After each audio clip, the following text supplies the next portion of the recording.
Guys, അപ്പോൾ ഇന്ന് ഞാൻ വന്നിട്ടുണ്ട് എന്താണെന്ന് വെച്ച് കഴിഞ്ഞാൽ ഇപ്പോൾ നാട്ടിൽ നന്നായിട്ട് നടക്കുന്ന ഒരു കാര്യത്തെ കുറിച്ചിട്ട് ചർച്ച ചെയ്യാനാണ് നമ്മൾ വന്നിരിക്കുന്നത്.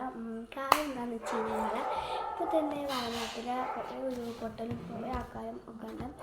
ഇപ്പോൾ അർജുനൻ വീണ്ടും എത്ര ദിവസമായി ഇത് കേട്ട് സർക്കാർ ഒന്നും ചെയ്യാൻ ദിവസം ഒന്ന് അർജുനൻ വീണ സമയത്തും അത്ര വലിയ കാര്യങ്ങളൊന്നും ഇല്ലായിരുന്നു. ഉരുൾപൊട്ടലൊന്നും ഇല്ലാത്തതുകൊണ്ട് എല്ലാ പോലീസും അതിൻ്റെ പുറകെ വന്നു. അപ്പോൾ ഉരുൾപൊട്ടലിൻ്റെ കാര്യം ഉണ്ടായപ്പോൾ അത് വിട്ടിട്ട് ഉരുൾപൊട്ടലിലേക്ക് വന്നു. അപ്പോൾ ഞാനൊരു സർക്കാർ കുറ്റം പറയല്ല എന്ന് വെച്ച് കഴിഞ്ഞാൽ ഒരു ജീവൻ തന്നെയാണ് അർജുൻ എന്ന് വെച്ചിട്ടുള്ള ആ ഒരു മനുഷ്യൻ. പക്ഷേ ഇത്രയും ഒരു 100 അത്രയല്ല, ഏറ്റവും കൂടുതൽ മരിക്കുകയാണ് ചെയ്തത്. കാണാതെ അങ്ങനെ ചെയ്ത കുറേ കാണാതെയും പെട്ടിട്ടുണ്ട്. അവിടെ കാണാതെ പെട്ടത് അത് നമുക്ക് കിട്ടുമെന്നതില്ല. കാണാതെ പെട്ടുകയാണെങ്കിൽ നമുക്ക് ഇങ്ങനെ കണ്ടുപിടിക്കാമെന്നുള്ള ആശ്വാസങ്ങളും ഉണ്ടായിരുന്നു. മരിച്ചതാണ് ഏറ്റവും കൂടുതൽ.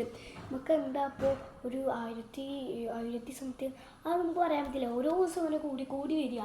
അപ്പോൾ നമ്മുടെ ഒരാഴ്ചത്തോളം നമുക്ക് സ്കൂളിന് ലീവ് കിട്ടിയിട്ടുണ്ടായിരുന്നു. അപ്പോൾ കുറേ ഉണ്ടായിരുന്നു ഒരു ഹോട്ടൽ കാര്യങ്ങൾ. ഇപ്പോൾ അർജുനൊക്കെ അറബിക്കടലുണ്ടാവും.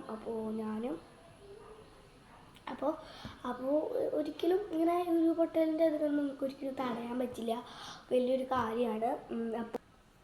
അപ്പോൾ പിന്നെ എന്താണ് നമ്മുടെ ഈ ഒരു ഇതിൽ നമുക്ക് ഇപ്പോൾ ഒന്നും നമുക്ക് ചെയ്യാൻ പറ്റില്ല കേട്ടോ.